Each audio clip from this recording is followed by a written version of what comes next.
Hi guys and welcome back to the channel. Today I've got two replays in the American Tier 8 Premium Tank Destroyer, the TS-5.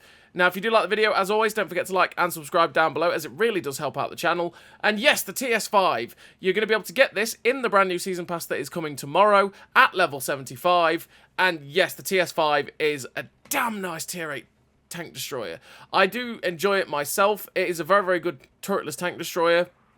You can play it in two different ways. One, you can be that brawling tank destroyer because your armor on it is really damn nice. It's very, very effective against tier 7s and tier 6s and tier 8s.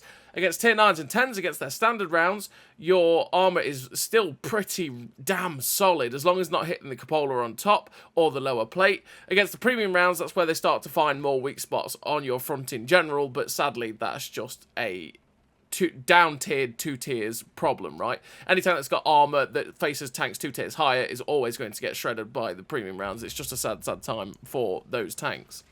But then you've got the ability to be stealthy, because with the build I've got, you've got 251 meters of still concealment, which, ooh, there goes the head of Carnarvon. It's a good start to this game. Anyway, yeah, you can play this tank very stealthily, because with the build I've got 251 meters of still concealment is really, really damn nice. And that will help you to decide, okay, I can't really brawl in this matchup, or I've lost a lot of hit points, which is what you're going to see in this replay. I need to be a bit more careful, use good bush locations and use good tank destroyer locations, and this tank destroyer is also very, very good at that, because there's quite a few, obviously, tank destroyers in this game that have a lot of armor and have very, very good effective armor, but then don't have camo. So they put all their eggs in that one basket, whereas this tank has both. This tank has both, which is very, very nice. The one true downside to this tank for me is the fact that naturally it is very, very slow. It's got to 26 km/h top speed. It does hit it, which is good, but yeah, it's slow. So some of the games where they progress very, very fast and you get those 3.5, 4, 5 minute games, sometimes they can go very, very quickly for you. You try and get yourself to the front line, you get like 2 or 3 shots off, and the game's just over. That's just the fate of a lot of slow tanks, and it's just a bit of a pain at times. And sadly, the TS-5 does suffer from that. But it doesn't mean that you can't have a good time with it. And especially in the more longer, drawn-out games, you can definitely have a great time with this TS-5. I really do enjoy this tank. I do think it's a very, very solid tank to play if you are an enjoyer of turretless tank destroyers. So, it's got 248 penetration on the standard AP, which is glorious, because that means you will be able to pen pretty much everything that you're going to face at tier 8, 9, and 10 with the standard rounds, unless you're going against some of the super heavies, for which you've got 300 heat pen, which is great. And again, you will be able to just go through those tier 10 super heavies in a lot of their weak spots with that 300 heat pen, and that is glorious for this tank too. You've got 400 damage on those rounds because it is a 120mm gun. You do have 860 meters a second shot velocity on the standard AP round, which is a little bit slow, so you really do have to make sure you're leading those targets perfectly well, okay? Make sure you are giving them good lead. And you've got 1050 meters a second shot velocity on the heat rounds, which is a little bit odd because the heat rounds are faster than the AP. Would be nice if that was the other way around, but hey-ho. So, yeah, your heat rounds do travel faster than your AP, which is pretty decent as well. In terms of the base accuracy, you do have 0.44 base accuracy, though, on the TS-5, which is not great, which is why this tank is definitely more geared to facing tanks in a brawly way, being up close and personal. But with the world that we live in now, realistically, the accuracy is really not actually that bad. It tends to hit a lot of the shots you're going to fire. With the build I've got, it's down to 0.36 accuracy, which is really not accurate, but it's not derpy either, which is good. And with the accuracy during movement down to 1.31 meters, and accuracy during rotation is at 0.45 with the build I've got, it basically means that your gun bloom is not that much whatsoever, and the fact that this tank has a 1.9 second aim time, which is down to 1.75 with this build, is fabulous, and means this gun gets aimed in so quickly. And because it doesn't bloom out that much either, you realistically don't feel the bad accuracy all that much.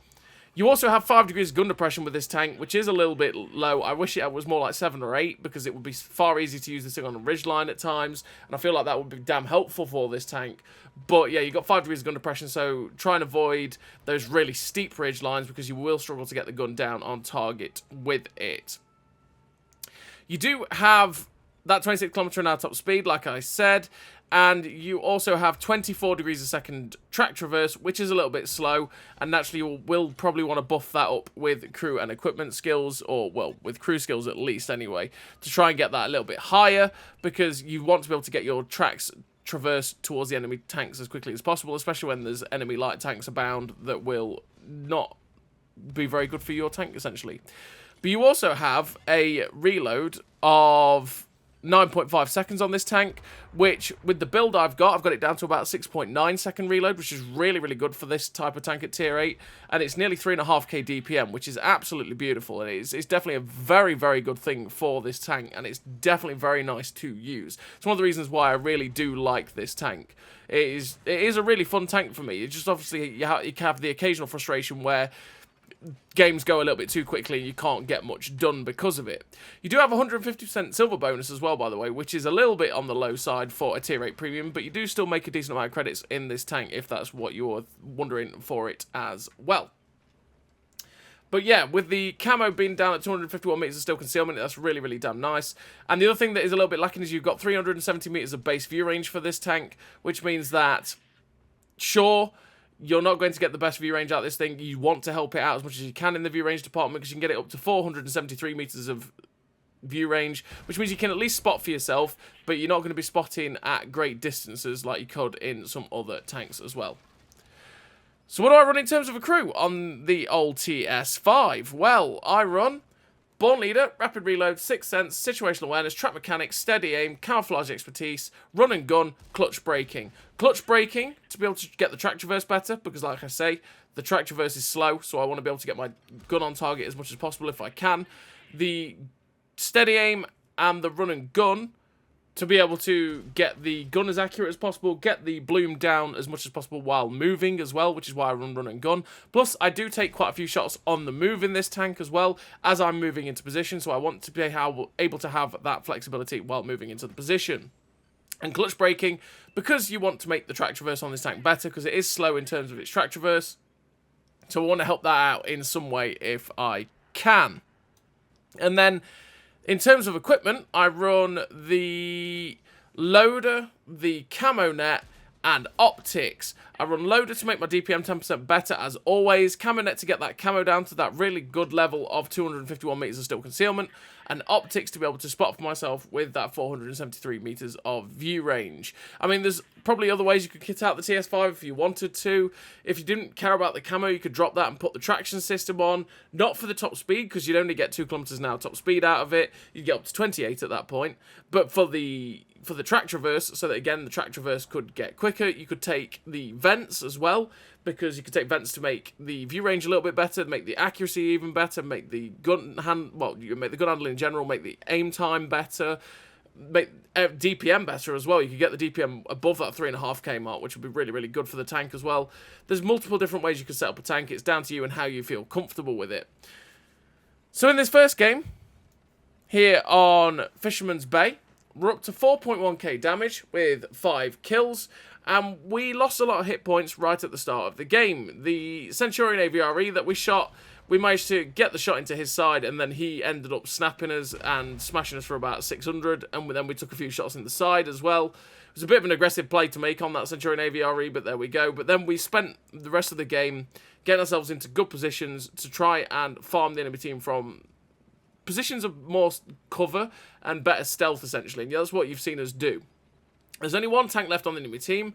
I thought he was still in this corner here at K7, where the Death Star was, but sadly, we couldn't get there to get the Death Star. And the other tank destroyer, which is the G-Saw, which has run away, sadly. I thought that I would have spotted that G-Saw 1008 if he'd run away along the K-line, but yeah, no, he had actually managed to get away without me spotting him, which means he's now probably somewhere along where I'm pinging. I'm trying to tell the artillery, look, be careful. Be careful. That guy is probably coming for you, Piggy, and he wants your bacon, which we don't blame him really, do we? Because everyone wants bacon.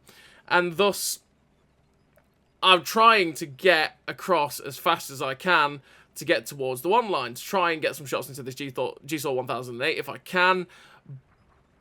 But he gets spotted by the TD. He is sitting at G1, and I fully thought he was going to be running away and sprinting towards the artillery down that one line. But he wasn't. He'd set up an ambush in hope of catching someone out like that TD. And we're finally going to trundle ourselves into a position where maybe we'll get a shot at him as he runs up the one line.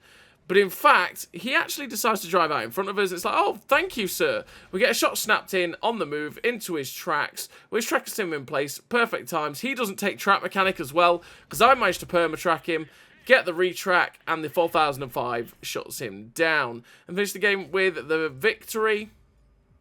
The 5 kills, 4.9k damage, 1600 assistance. Ace Tanker, the high caliber, with the nearly 2.4k base XP. A really, really nice game in the TS-5 in a tier 10 game.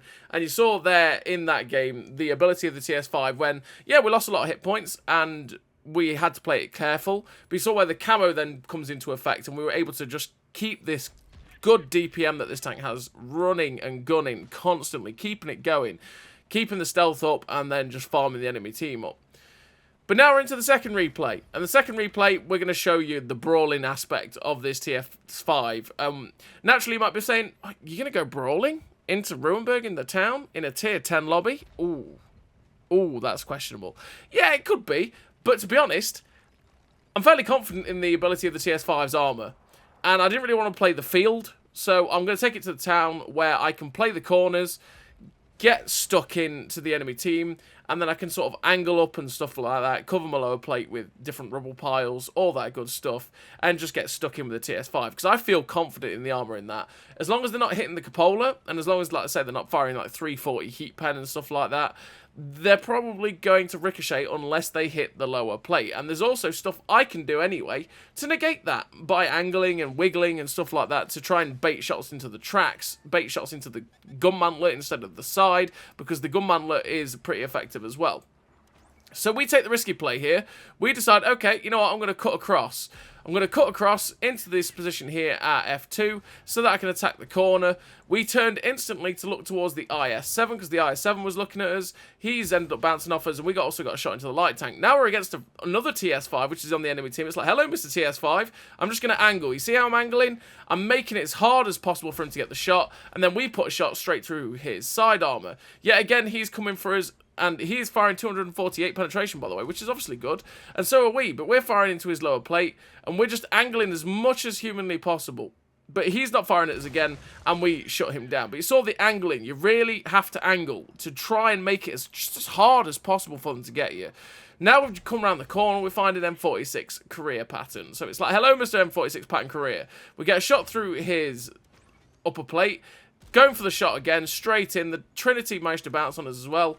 And I want to finish that guy off, but the Trinity's still looking for shots. Just wait for the reload, and we've finished that guy off as well. There's an STRV-103B at the end of the road. It's like, well, hello, sir. He has got very good penetration, this guy, so I do have to be careful of him. And look, he goes straight through, because he's got like nearly 300mm of penetration, or 288mm of standard pen. But he ricochets this time, and this time we are firing HE. So we hit his cupola with the first one with AP, but we're quite likely to ricochet when we're firing at this STRV. And if we hit that cupola with HE, just as much as if we hit it with AP, we're actually going to go through. And that's what you've just seen. We penned the cupola of the STRV-103B there for 563 because we fired HE at it. And yeah, if we're going to hit that cupola with AP or HE, we could penetrate it with both rounds. And thus, I just decided, you know what, I may as well fire HE, because if I don't hit the cupola, it could ricochet with AP. Whereas if I fire HE, I'm always doing damage of 150 odd, which is nice. And there's always a chance you can set it on fire doing that.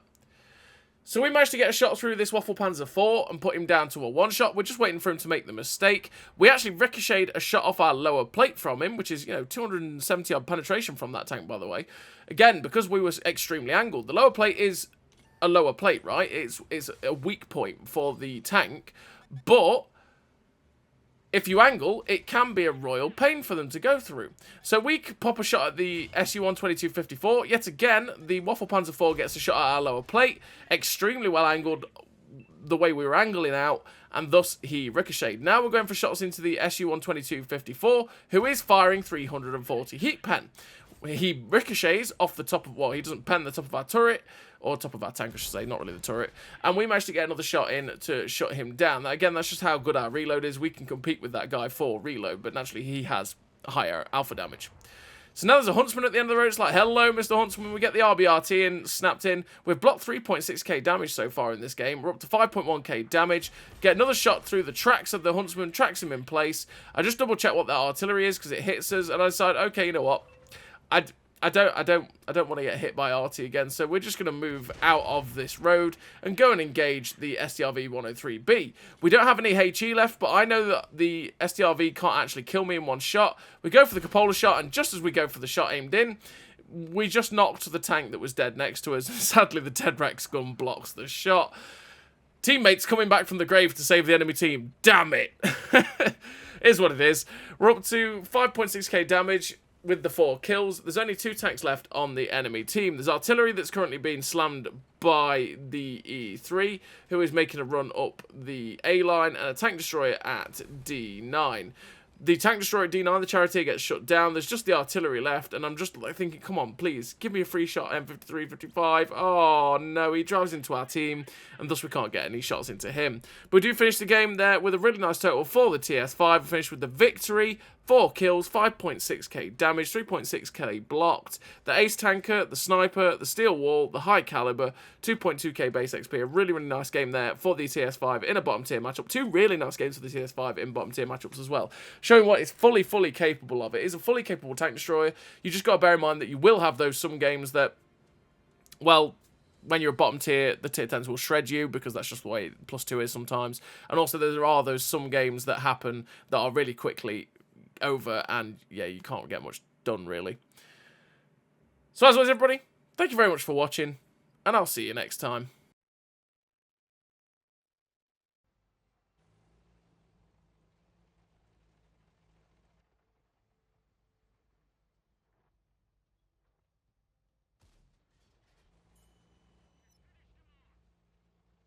A great success.